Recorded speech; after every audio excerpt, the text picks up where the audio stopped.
দা versus দি। তো আমরা কখন দা বলবো এবং কখন দি বলবো, তো আজকে এই বিষয়টা আমরা ক্লিয়ার হয়ে যাব। হ্যাঁ, তো আমরা কিন্তু অনেকেই জানি না। হ্যাঁ, তো আমরা অনেক সময় স্টাইল করে বলি দি, আবার কখনো বলি দা, কিন্তু এর মাঝে যে একটা পার্থক্য আছে এটা কিন্তু আমরা অনেকেই জানি না। ওকে, বিষয়টা আজকে সম্পূর্ণ ক্লিয়ার হয়ে যাব। ওকে, তো টি এইচ ই এর পরে যে ওয়ার্ডটা থাকবে, ওয়ার্ডটি যদি প্রথম লেটারটা যদি হয় ভাওয়াল, হ্যাঁ, তাহলে টি এইচ ই এর উচ্চারণ হয়ে যাবে দি।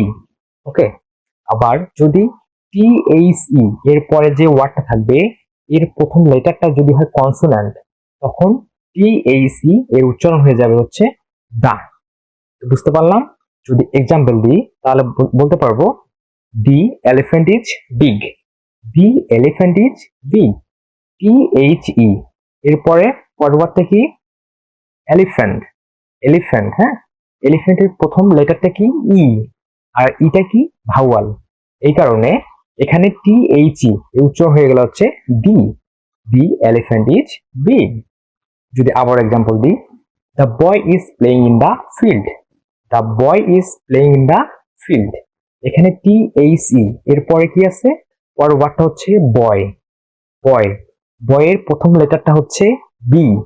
বিটা হচ্ছে কনসোন্যান্ট। এই কারণে এখানে টি এইচ ই এর উচ্চারণ হয়ে গেল হচ্ছে the. Okay, the boy is playing in the field. তো দা এবং ডি এর মধ্যে এটাই হচ্ছে বেসিক পার্থক্য।